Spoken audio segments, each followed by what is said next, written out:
ਕਰਮ ਖੰਡ, ਬਖਸ਼ਿਸ਼ ਦਾ ਖੰਡ, ਰਹਿਮਤ ਦਾ ਖੰਡ। ਕਰੋ ਯਤਨ ਜੇ ਹੋਏ ਮਿਹਰਬਾਨਾ। ਸਾਹਿਬ ਕਹਿੰਦੇ ਨੇ ਯਤਨ ਕਰ, ਉਪਰਾਲੇ ਕਰ, ਤੇਰੇ ਤੇ ਮਿਹਰਬਾਨੀ ਦੀ ਬਰਖਾ ਹੋ ਜਾਏ, ਰਹਿਮਤ ਦੀ ਬਾਰਿਸ਼ ਹੋ ਜਾਏ। ਇਹ ਠੀਕ ਹੈ ਕਿ ਉਲ ਰਹਿਮਾਨ ਉਲ ਰਹਿਮੀ ਰਹੀਮ ਇਸਲਾਮ ਨੇ ਕਹਿ ਦਿੱਤਾ ਹੈ, ਤੇ ਬੜਾ ਹੀ ਰਹਿਮ ਦਿਲ ਹੈ, ਰਹਿਮਤ ਦਾ ਸਾਗਰ ਹੈ। ਇਸੇ ਤਰੀਕੇ ਨਾਲ ਗੁਰੂ ਗੋਬਿੰਦ ਸਿੰਘ ਜੀ ਮਹਾਰਾਜ ਕਹਿੰਦੇ ਨੇ ਦੋਖਨ ਦੇਖਤ ਹੈ ਪਰ ਦੇਤ ਨਾ ਹਾਰੇ। ਇਤਨੀ ਮਹਾਨ ਉਸ ਦੀ ਬਖਸ਼ਿਸ਼ ਤੇ ਦਇਆ ਹੈ, ਕਮਜ਼ੋਰੀਆਂ ਤੇ ਦੋਖ ਦੇਖਦਿਆਂ ਹੋਇਆਂ ਵੀ ਸਭ ਕੁਝ ਦੇਈ ਜਾਂਦਾ ਹੈ, ਝੋਲੀਆਂ 'ਚ ਪਾਈ ਜਾਂਦਾ ਹੈ, ਭਰਪੂਰ ਕਰੀ ਜਾਂਦਾ ਹੈ। ਸਾਹਿਬ ਕਹਿੰਦੇ ਨੇ ਸੁਭਾਅ ਹੈ ਉਸ ਦਾ ਰਹਿਮਤ ਬਖਸ਼ਿਸ਼, ਪਰ ਕੋਈ ਮਨੁੱਖ ਆਪਣੀ ਅੱਖਾਂ ਬੰਦ ਕਰ ਲਵੇ ਤੇ ਸੂਰਜ ਦੀ ਰੋਸ਼ਨੀ ਤੋਂ ਸੰਬੰਧ ਟੁੱਟ ਜਾਂਦਾ ਹੈ। ਇਸੇ ਤਰੀਕੇ ਨਾਲ ਕੋਈ ਪਿੱਠ ਕਰ ਲਵੇ, ਕੋਈ ਚਿੰਤਨ ਹੀ ਨਾ ਕਰੇ ਤੇ ਪ੍ਰਮਾਤਮਾ ਦੀ ਬਖਸ਼ਿਸ਼ ਤੋਂ ਵਾਂਝਿਆ ਰਹਿ ਜਾਂਦਾ ਹੈ, ਉਹਦੀ ਰਹਿਮਤ ਤੋਂ, ਜਿਹੜੀ ਬਹੁਤ ਪ੍ਰਬਲ ਰਹਿਮਤ ਹੈ, ਉਸ ਤੋਂ ਵਾਂਝਾ ਰਹਿ ਜਾਂਦਾ ਹੈ। ਇਹ ਤੇ ਠੀਕ ਹੈ ਕਿ ਸੂਰਜ ਦੀਆਂ ਕਿਰਨਾਂ ਤੇ ਰੋਸ਼ਨੀ ਉਸ ਮਨੁੱਖ ਦੇ ਉੱਤੇ ਵੀ ਪੈ ਰਹੀ ਹੈ ਜਿਸ ਨੇ ਆਪਣੀ ਅੱਖਾਂ ਬੰਦ ਕੀਤੀਆਂ ਨੇ, ਪਰ ਉਸ ਰੋਸ਼ਨੀ ਤੋਂ ਲਾਭ ਉਠਾ ਸਕੇ ਇਹ ਹੁਣ ਔਖਾ ਹੈ, ਕਿਉਂਕਿ ਅੱਖਾਂ ਇਸ ਨੇ ਬੰਦ ਕੀਤੀਆਂ ਨੇ। ਨਾਸਤਿਕ ਤੋਂ ਨਾਸਤਿਕ ਦੁਸ਼ਟ ਦੇ ਉੱਤੇ ਵੀ ਪ੍ਰਭੂ ਦੀ ਬਖਸ਼ਿਸ਼ ਹੋ ਰਹੀ ਹੈ, ਰਹਿਮਤ ਹੋ ਰਹੀ ਹੈ, ਚੋਰ ਤੇ ਯਾਰ ਤੇ ਵੀ ਹੋ ਰਹੀ ਹੈ, ਦੁਸ਼ਟ ਤੇ ਵੀ ਹੋ ਰਹੀ ਹੈ, ਜ਼ਾਲਮ ਤੇ ਵੀ ਹੋ ਰਹੀ ਹੈ, ਪਰ ਉਸ ਦੀ ਰਹਿਮਤ ਤੋਂ ਪੂਰਨ ਤੌਰ ਤੇ ਫੈਜ਼ਯਾਬ ਹੋਇਆ ਜਾ ਸਕੇ ਇਹਦੇ ਕੋਲ ਪਾਤਰਤਾ ਨਹੀਂ ਹੈ। ਪਾਤਰਤਾ ਕੀ ਹੈ? ਅੱਖਾਂ ਖੋਲਣੀਆਂ। ਧਾਰਮਿਕ ਸਾਧਨਾ ਤੇ ਸਤਸੰਗ ਹੈ ਇਸ ਵਾਸਤੇ ਕਿ ਮਨੁੱਖ ਆਪਣੇ ਆਪ ਨੂੰ ਇਸ ਯੋਗ ਬਣਾ ਲਵੇ, ਇਤਨੀ ਪਾਤਰਤਾ ਪ੍ਰਾਪਤ ਕਰ ਲਵੇ ਕਿ ਪ੍ਰਮਾਤਮਾ ਦੀ ਬਖਸ਼ਿਸ਼ ਦੇ ਨਾਲ ਇਹਦਾ ਪਾਤਰ ਭਰ ਜਾਏ, ਇਹਦਾ ਭਾਂਡਾ ਭਰ ਜਾਏ। ਮਹਾਰਾਜ ਕਹਿੰਦੇ ਨੇ ਉਹ ਕਰਮ ਖੰਡ, ਉਹ ਜੋ ਬਖਸ਼ਿਸ਼ ਦਾ ਖੰਡ ਹੈ, ਇਹ ਪਰਸ਼ਿੰਦਾ ਲਫ਼ਜ਼ ਹੈ ਕਰਮ। ਕਰਮ ਖੰਡ ਕੀ ਬਾਣੀ ਜੋਰ। ਬਖਸ਼ਿਸ਼ ਦਾ ਜੋ ਖੰਡ ਹੈ, ਰਹਿਮਤ ਦਾ ਜੋ ਖੰਡ ਹੈ, ਇੱਥੋਂ ਦੀ ਬਣਤਰ, ਇੱਥੋਂ ਦੀ ਅਵਸਥਾ ਜ਼ੋਰ ਵਾਲੀ ਹੈ। ਜਿੱਥੇ ਤੀਸਰੇ ਖੰਡ ਦੀ ਅਵਸਥਾ ਬੜੀ ਸੁੰਦਰ ਕਹੀ, ਉੱਥੇ ਚੌਥੇ ਖੰਡ ਦੀ ਅਵਸਥਾ ਬਾਰੇ ਸਾਹਿਬ ਕਹਿੰਦੇ ਨੇ ਇਹ ਜ਼ੋਰ ਵਾਲੀ ਹੈ, ਬਲ। ਇੱਥੇ ਪਹੁੰਚਿਆ ਹੋਇਆ ਮਨੁੱਖ ਤਾਕਤਵਰ ਹੋ ਜਾਂਦਾ ਹੈ। ਇੱਥੇ ਪਹੁੰਚੇ ਹੋਏ ਮਨੁੱਖ ਦੇ ਕੋਲ ਬੜੀ ਭਾਰੀ ਸ਼ਕਤੀ ਆ ਜਾਂਦੀ ਹੈ। ਸਾਹਿਬ ਇੰਜ ਫਰਮਾਨ ਪਏ ਕਰਦੇ ਨੇ ਕਰਮ ਖੰਡ ਕੀ ਬਾਣੀ ਜੋਰ, ਤਿੱਥੇ ਹੋਰ ਨਾ ਕੋਈ ਹੋਰ। ਕਰਮ ਖੰਡ ਦੇ ਚ ਪਹੁੰਚਿਆ ਹੋਇਆ ਮਨੁੱਖ ਪਰਮਾਤਮਾ ਚ ਇਸ ਢੰਗ ਦੇ ਚ ਲੀਨ ਹੋ ਜਾਂਦਾ ਹੈ। ਹੁਣ ਉੱਥੇ ਹੋਰ ਨਹੀਂ, ਉਹ ਪਰਮਾਤਮਾ ਦੇ ਚ ਹੈ, ਪਰਮਾਤਮਾ ਉਸ ਦੇ ਵਿੱਚ ਹੈ। ਇਸ ਢੰਗ ਦੀ ਅਵਸਥਾ ਬਣ ਗਈ। ਹੁਣ ਪਰਮਾਤਮਾ ਦੇ ਗੁਣ ਉਸ ਦੇ ਆਪਣੇ ਗੁਣ ਹੋ ਗਏ। ਹੁਣ ਪਰਮਾਤਮਾ ਦਾ ਸੁਭਾਅ ਉਸ ਦਾ ਸੁਭਾਅ ਹੋ ਗਿਆ। ਹੁਣ ਪਰਮਾਤਮਾ ਦੀ ਸ਼ਕਤੀ ਇਸ ਬ੍ਰਹਮ ਗਿਆਨੀ ਦੀ ਹੀ ਸ਼ਕਤੀ ਹੋ ਗਈ। ਬ੍ਰਹਮ ਗਿਆਨੀ ਸਗਲ ਸ੍ਰਿਸ਼ਟ ਕਾ ਕਰਤਾ। ਸੁਖਮਨੀ ਸਾਹਿਬ ਦੀ ਅਗੰਮੀ ਇਹ ਰਚਨਾ ਬਈ ਸੁਖਮਨੀ ਦੇ ਰਾਹੀਂ ਸਤਿਗੁਰਦੇਵ ਜੀ ਮਹਾਰਾਜ ਨੇ ਸਿੱਧ ਕਰਨ ਦੀ ਕੋਸ਼ਿਸ਼ ਕੀਤੀ ਹੈ ਕਿ ਜੋ ਪ੍ਰਮਾਤਮਾ ਕਰ ਰਿਹਾ ਹੈ ਉਹੀ ਬ੍ਰਹਮ ਗਿਆਨੀ ਕਰ ਰਿਹਾ ਹੈ। ਜੋ ਪ੍ਰਮਾਤਮਾ ਦੀ ਕ੍ਰਿਤ ਹੈ ਉਹ ਬ੍ਰਹਮ ਗਿਆਨੀ ਦੀ ਕ੍ਰਿਤ ਹੈ। ਬ੍ਰਹਮ ਗਿਆਨੀ ਨੂੰ ਐਸਾ ਮਹਿਸੂਸ ਹੋ ਜਾਂਦਾ ਹੈ, ਕਿਉਂ ਕਿ ਉਹ ਪ੍ਰਮਾਤਮਾ ਦੇ ਚ ਹੈ, ਪ੍ਰਮਾਤਮਾ ਹੁਣ ਉਸ ਦੇ ਚ ਹੈ। ਹੁਣ ਜੋ ਕੁਝ ਵੀ ਹੋ ਰਿਹਾ ਹੈ ਦੂਜਾ ਤੇ ਕੋਈ ਹੈ ਨਹੀਂ, ਤੀਜਾ ਤੇ ਕੋਈ ਹੈ ਨਹੀਂ। ਇਤਨੀ ਅਗੰਮੀ ਲੀਨਤਾ ਤੋਂ ਸਾਹਿਬ ਕਹਿੰਦੇ ਨੇ ਤਿੱਥੇ ਹੋਰ ਨਾ ਕੋਈ ਹੋਰ। ਹੁਣ ਉੱਥੇ ਕੋਈ ਹੋਰ ਨਹੀਂ ਹੈ। ਪਰ ਇਸ ਅਵਸਥਾ ਦੇ ਚ ਕੌਣ ਪਹੁੰਚਦੇ ਨੇ? ਤਿੱਥੇ ਜੋਦ ਮਹਾਬਲ ਸੂਰ, ਤਿਨ ਮੇ ਰਾਮ ਰਿਹਾ ਭਰਪੂਰ। ਇਸ ਕਰਮ ਖੰਡ ਦੇ ਚ ਕੋਈ ਪਹੁੰਚਦੇ ਨੇ ਮਹਾਬਲੀ ਯੋਧੇ ਸੂਰਮੇ। ਜੋਧ ਮਹਾਬਲ ਸੂਰ, ਕਥਨੀ ਦੇ ਸੂਰਮੇ, ਕਰਨੀ ਦੇ ਸੂਰਮੇ, ਸਾਧਨਾ ਦੇ ਸੂਰਮੇ। ਇਸ ਤਰ੍ਹਾਂ ਦੇ ਮਹਾਬਲਵਾਨ ਬੰਦੇ ਜਿਨ੍ਹਾਂ ਦਾ ਦਿਨ ਰਾਤ ਆਪਣੇ ਮਨ ਨਾਲ ਝਗੜਾ ਹੈ। ਔਰ ਇਹ ਹਕੀਕਤ ਹੈ ਜੋ ਮਨ ਨਾਲ ਝਗੜਾ ਨਹੀਂ ਕਰੇਗਾ, ਆਪਣੀ ਸੋਚਣ ਸ਼ਕਤੀ ਨਾਲ ਝਗੜਾ ਨਹੀਂ ਕਰੇਗਾ, ਜਗਤ ਨਾਲ ਝਗੜਾ ਕਰੇਗਾ। ਔਰ ਜੋ ਆਪਣੇ ਆਪ ਦੇ ਨਾਲ ਨਹੀਂ ਲੜਿਆ, ਆਖਰ ਇਸ ਸ਼ਕਤੀ ਨੂੰ ਕਿਸੇ ਪਾਸੇ ਤੇ ਖਤਮ ਕਰਨਾ ਹੈ, तो जगत नाल लड़ के शक्ति नूं ਉਹ ਜ਼ਾਇਲ ਕਰੇਗਾ। पर एक अदुੱਤੀ घटना घटती है, जद बंदा अपने आप दे नाल लड़दा है ते भरपूर शक्तियां दी प्राप्ति हो जाती है, ते जद बंदा जगत नाल लड़दा है तो अपनी शक्ति गवा बैठता है, अपनी ताकत गवा बैठता है। लड़दे भगत भी ने, लड़दे राजनीतिक भी ने। राजनीतिक जगत नाल लड़दे ने, भगत अपने आप नाल लड़दा है। बड़ी कीमती पंक्ति है सर्वलोक ग्रंथ दी, खालसा सो जो करे नित जंग, खालसा सो जो चढ़े तुरंग। खालसा ते वो है जो विचारां दे घोड़े ते असवार होवे, और खालसा वो है जो निता प्रति अपने आप दे नाल जंग करे, अपने आप दे नाल लड़े। ये जो भगत कबीर ने कह दिता है, गगन दमामा बाजियो पर्यो निशाने घाओ, खेत जो मांडियो सूरमा अब जूझन को धाओ।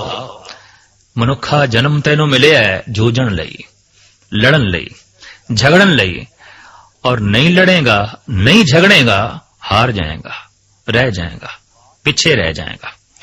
तो जो बाहर नहीं लड़दा, झगड़दा नहीं, संघर्ष नहीं करदा, समाज नाल, जगत नाल, संसार नाल, देखण दे चाया पिछे रह जांदा है। पर जो अपने आप दे नाल नहीं लड़दा, झगड़दा नहीं, वो अध्यात्मक मंडल दे पिछे रह जांदा है। राजनीतिक जो जगत नूं जित के राजा बनदा है, संत जो अपने मन नूं जित के राजा बनदा है। और सही मायने च संत ही राजा है। राजा शब्द तो मुराद रजे होया तृप्त, जिन्हें मन नूं जितया है वही तृप्त है, बाकी ते सारे भुखे ने, बाकी ते सारे कंगाल है। तो जगत नूं जित के सताधारी होना इते बहुत वड्डी हिंसा करके ही हो सकेगा। पर अपने आप नूं जित के ते राम दे सिंघासन ते विराजमान हो जाना, इहदे च कोई हिंसा नहीं, इहदे ते जगत दी तामीर है, जगत दी उसारी है, जगत दा कल्याण है, जगत दी सुख ते शांति है।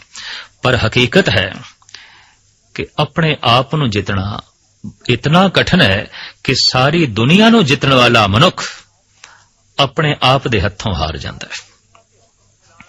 सारी दुनिया ते हुक्म चलाण वाला मनुख अपने मन ते हुक्म नहीं चला सकता। मन दा दास है, जगत दे च बादशाह है। बाहर हुक्मरान है पर अंदरों गुलाम है। भगत अंदरों भी बादशाह है, बाहरों भी बादशाह है। इस वास्ते कहंदे ने भगत ते हुक्म नहीं कीता जा सकता। फकीरां नूं बाबर ने हुक्म कीता है कि मेरा पुत्र हुमायूं बीमार है, इहदे लई दुआ करो। ते सारे फकीरां ने दुआ कीती बई हुमायूं राजी होवे। पकड़ के गुरु नानक नूं भी लियांदा गया, क्योंकि हुमायूं राजी नहीं होया सी। ते बाबर हुक्म करदा है गुरु नानक ते, ऐ हिंदी फकीर, ऐ गुरु नानक मेरे पुत्र लई दुआ करो। तो सतगुरु कहण लगे, दुआ बादशाह दे हुक्म तो नहीं निकलदी, दुआ संत दी रजा चो निकलदी है, उहदी मर्जी चो निकलदी है। ते जिसने दुआ तेरे हुक्म दे तहत कीती है, वो दुआ ही नहीं है, वो अरदास ही नहीं है, वो फलीभूत नहीं होएगी। सारे फकीरां ने दुआ कीती है, तेरा हुमायूं राजी नहीं होया, क्यों कि ये दुआ तेरे हुक्म तो निकली है। ते बाबर सुन ले, जितने चिर तक तेरा हुक्म है मेरे अंतःकरण तो दुआ नहीं निकलेगी। तो अपने हुक्म नूं एक पासे कर, मेरी दुआ हर एक लई है, सारियां लई है। पर जाबर कहंदा है, नहीं मैं जेल दे सुट देंगा। कुदरती गल, जबर कीता, तशद्दद कीता, जेल दे गुरु नानक देव जी महाराज नूं पा दिता। ते आखिया नहीं, दुआ नहीं निकलेगी, हुक्म दे चों दुआ नहीं निकलदी, रजा दे चों दुआ निकलदी है। बाबर जद पैरी पे है, कदमां ते पे है, रोया है, अगम्मी करिश्मे गुरु नानक दे वेख के ते प्रार्थना कीती। ते आखिया, ऐ फकीर, ऐ गुरु बाबा हुण ते बख्शिश कर। साहिब कहने लगे, हो गई बख्शिश, क्योंकि हुण तू खुद ही दुआ कर लई है। पहले तू हुक्म दे च जी रहा सी, हुण तू दुआ दे च जी रहा है। हुण तेरे अंदरों दुआ निकली है, ते जितनी गहरे तल दे च तेरे अंदरों ये दुआ निकली है, याद रख बाबर, ये व्यर्थ नहीं जाएगी, ये कम करेगी, ये अपना जो है असर जमाएगी। तो जो अपने आप नूं जित लैंदे ने, बस यही सूरमे ने, यही महाबली ने। इस वास्ते साहिब कहंदे ने इस अवस्था दे जो पहुंचे ने उत्ते महाबली ने। तिथे जोध महाबल सूर, तिनमें राम रिहा भरपूर। उन्हां दे रोम रोम दे च राम भरपूर है, समाया होया है। ओ राम दे च ऐसे लीन ने, तिथे सीतो सीता महिमा माए।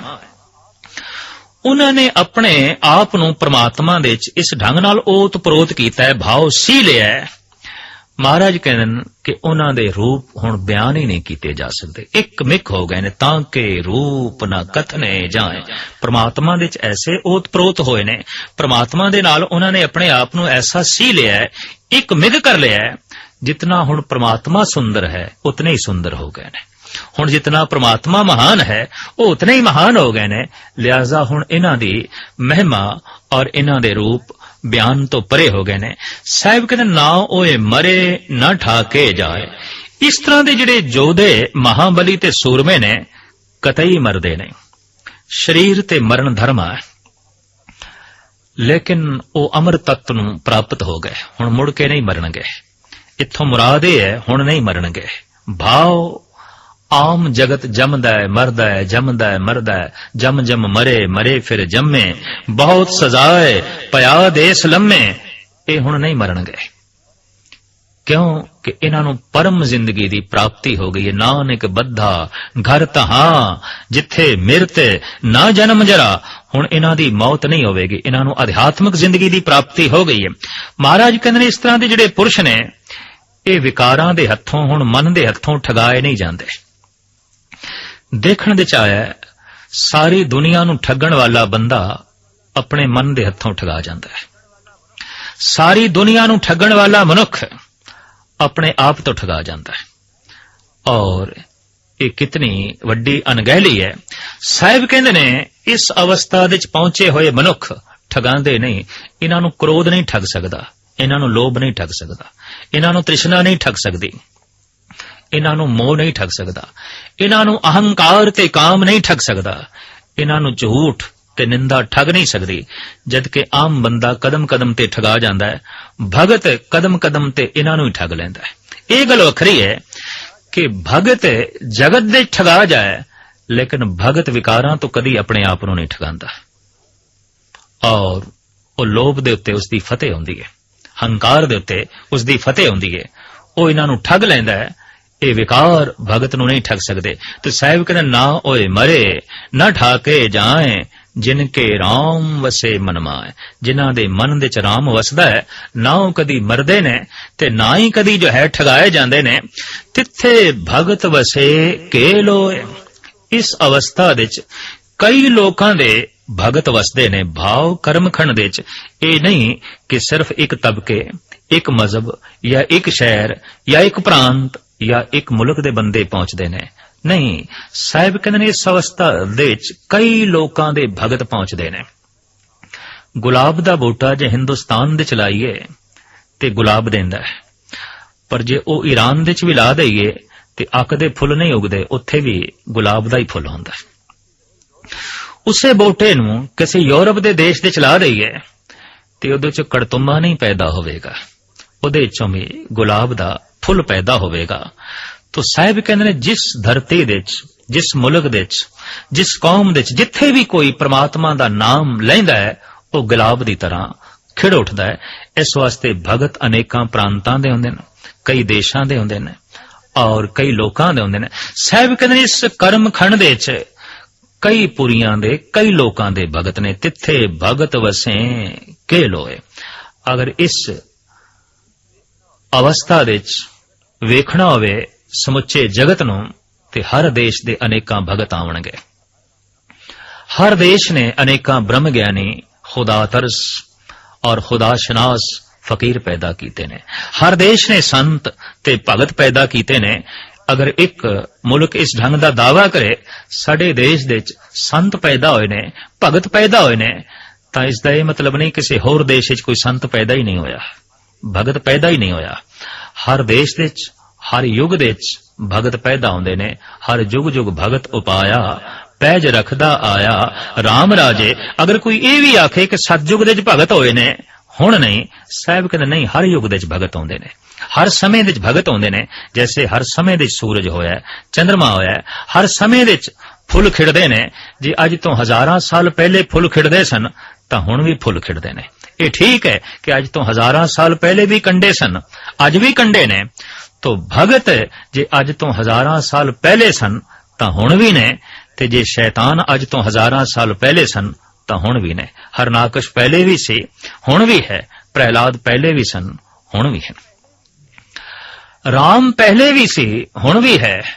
रावण पहले भी सन, हुण भी ने। अनेकां दी असमत लुट्टण वाले, अनेकां नूं तबाह ते बर्बाद करन वाले अज भी मौजूद ने। इत्थे हर युग दे चाहुंदे ने, हर समय दे चाहुंदे ने और हर थां ते आउंदे ने। साहिब कहंदे ने तिथे भगत वसे के लोए। इस अवस्था दे कई लोकां दे भगत आके वसदे ने। भाव कर्म खंड दे पहुंचदे ने कई देशां दे भगत, कई प्रांतां दे भगत। करे आनंद सचा मन सोए। मन दे परमात्मा दी सच्ची शोभा उन्हां दे वसी हुंदी है। इस वास्ते परम आनंद नूं प्राप्त होके रस माणदे ने, खेड़ा माणदे ने। सच खंड वसे निरंकार। अध्यात्मक मंडल दी पंजवीं अवस्था सच खंड, परमात्मा की सच। जो सच है वो परमात्मा है, जो परमात्मा है वो सच है। इस अवस्था दे पहुंच के साहिब कहंदे ने मनुख सच दे लीन हो जांदा है। ते वो सच की है? महाराज कहंदे निरंकार, आकार तो रहत, वजूद तो रहत, चक्र चैन और वर्ण जात और पात न हिंजे, रूप रंग और रेख भेख को कह न सकत के। ऐसा जो निरंकार है, ऐसा जो सच है, ਉਹਦੇ ਚ भगत जद लीन होंदे ने ते इस तरह दे भगत नूं कहंदे ने सचखंड वासी हो गया। बड़ा कीमती शब्द है जो असी मुर्दियां नाल जोड़ के रख दिता है। कोई मर जाए तो असी कह देने आ फलाना सचखंड वासी हो गया। नहीं, जो जीवदियां जी परमात्मा च लीन होया है, सच दे च लीन होया है, ਉਹੀ सचखंड वासी है। तो साधना करदियां करदियां जिहदी सुरत पंजवें खंड दे पहुंची, उस पंजवें खंड नूं ही साहिब कहंदे ने सचखंड। सचखंड वसे निरंकार, कर कर वेखै नदर निहाल। उत्थे उसनूं ऐसा महसूस होंदा है कि परिपूर्ण परमात्मा सारियां ते निगाह कर रहा है, सारियां ते दृष्टि कर रहा है और अपनी दृष्टि दे राही सारियां नूं निहाल कर रहा है, सारियां नूं महान बना रहा है। तिथे खंड मंडल वर भंड, उत्थे उसनूं ऐसा महसूस होंदा है अनेकां ही खंड ने, अनेकां ही ब्रह्मंड ने। भाव खंड दे ब्रह्मंड दे छोटे छोटे टुकड़े ने और उन्हां सारियां दे भगत ने ते भगतां दे परमात्मा है। परमात्मा दी मेहर भरी दृष्टि सारे पासे व्यापक होके विचर रही है। जे को कथे ता अंत ना अंत। हुण इस सचखंड में ही अवस्था दा अगर कोई कथन करे ता अखीरला शब्द उदी रसना तो यह निकलेगा कोई अंत नहीं, कोई अंत नहीं, बेअंत है, बेअंत है, बेअंत है। तिथे लो लो आकार, उत्थे कई लोकां दे आकार दिखाई देंदे ने। भाव सचखंड दे पहुंच के मनुख नूं जद अनेकां खंडां ब्रह्मंडां दा बोध होंदा है तो उसनूं पता चलदा है जीवन कई तरह दा है, जिंदगी कई तरह दी है और कई तरह दे लोक ने, कई तरह दे मनुष्य ने और कई तरह दे बेशतर जो है जीव ने, अनेकां आकार ने, अनेकां ही उन्हां दे जीवन दे जो है ढंग ने। ये सिर्फ उसदे सोच मंडल दे च ही नहीं उसनूं दिखाई दे रहा होंदा है। ज्ञान खंड दे ते उसदी सोच मंडल दे च आउंदे ने, पर सच खंड दे च उन्हूं सब कुछ दिखाई दे रहा है, उन्हूं सब कुछ महसूस हो रहा है। ज्यों ज्यों हुक्म तिवें त्यों कार। फिर उसनूं ऐसा महसूस होंदा है जिवें जिवें सारियां दे उत्ते परमात्मा आप हुक्म कर रहा है, तिवें तिवें जीव वो कम कर रहे ने, तिवें तिवें उन्हां दा जीवन दा ढंग है। सब कुछ परमात्मा दे विच है, परमात्मा सब जीवां दे विच है और उसकी सता दे नाल सब कुछ हो रहा है।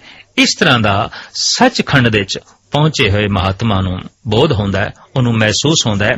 ਵੇਖੇ ਵਿਕਸੈ ਕਰ ਵਿਚਾਰ, ਸਾਰਿਆਂ ਨੂੰ ਵੇਖ ਕੇ ਤੇ ਸਾਰਿਆਂ ਦੀ ਵਿਚਾਰ ਕਰਕੇ ਪਰਿਪੂਰਨ ਪਰਮਾਤਮਾ ਵਿਕਸਦਾ ਹੈ, ਖੇੜੇ 'ਚ ਆਉਂਦਾ ਹੈ, ਖੁਸ਼ ਹੁੰਦਾ ਹੈ। ਸਭ ਕੁਝ ਉਸਦੇ ਹੁਕਮ ਦੇ 'ਚ ਹੈ ਔਰ ਸਭ ਕੁਝ ਉਹਦੀ ਦ੍ਰਿਸ਼ਟੀ ਦੇ 'ਚ ਹੈ।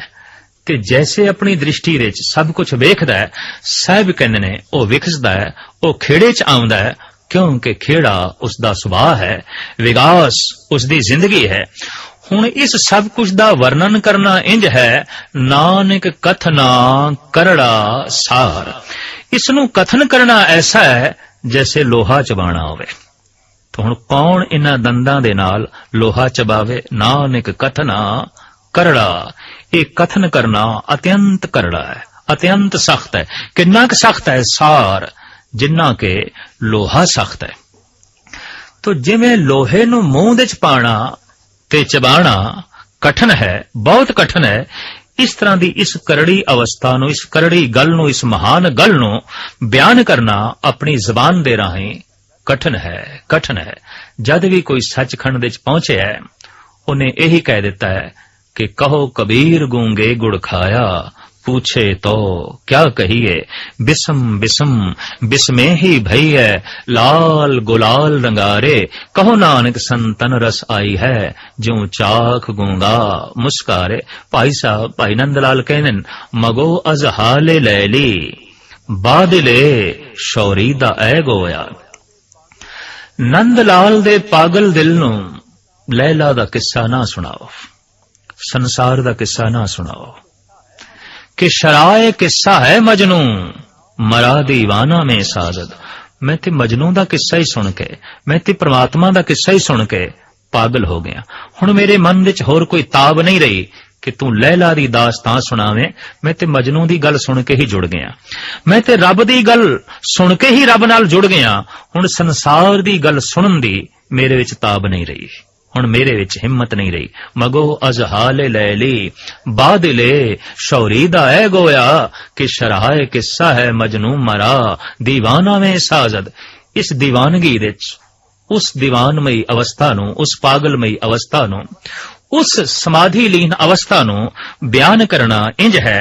साहिब कहंदे ने जिवें दंदां दे नाल लोहे नूं चबाणा होवे, तो जैसा लोहा चबाणा कठन है, सचखंड दी पूर्ण अवस्था नूं ਜ਼ਬਾਨ नाल बयान करना अत्यंत कठन है। सच दे च लीन होना मनुखी जिंदगी दा ध्येय है। सच दी प्राप्ति कर लेना मनुख दी मंजिले मकसूद है। सच स्वरूप हो जाना समझ लो लक्ष्य दी प्राप्ति हो गई। ते सच दे च लीन होए मनुख दी ए पहचान होने मिट गए। सफल सफल सफल भई यात्रा, आवन जान रहे मिले सादा। जो सच दे च लीन होया, संसार ते आवना उसदा सफल हो गया, सफल हो गया।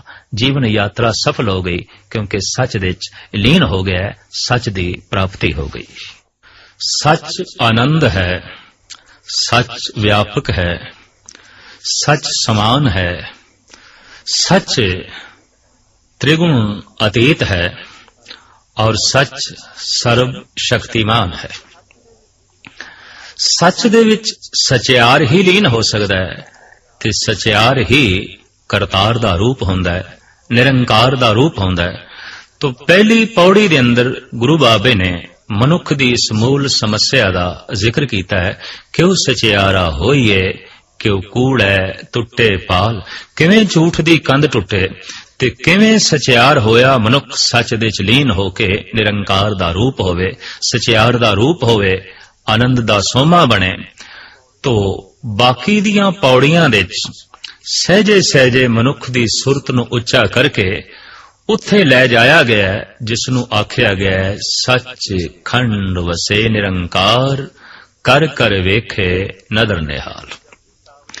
दरअसल जपजी साहब दे मूल गल्लां भी ये तीन ने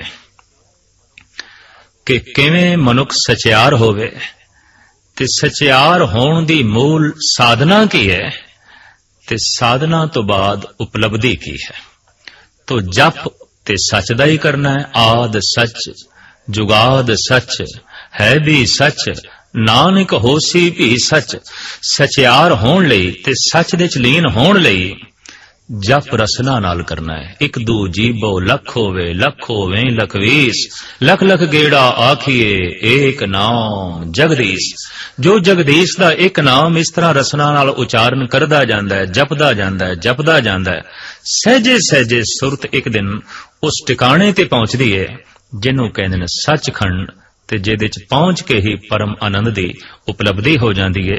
मनुख नूं अपना टिकाणा मिल जाता है। तो जपजी साहब दी मूल व्याख्या और प्रेरणा यही है कि किसी ढंग नाल मनुख सच दे च लीन हो सके, ते सच ही परमात्मा है, सच ही आनंद है, सच ही खेड़ा है, सच ही मस्ती है, और झूठ दुख है, झूठ अंधकार है, झूठ कलेश है।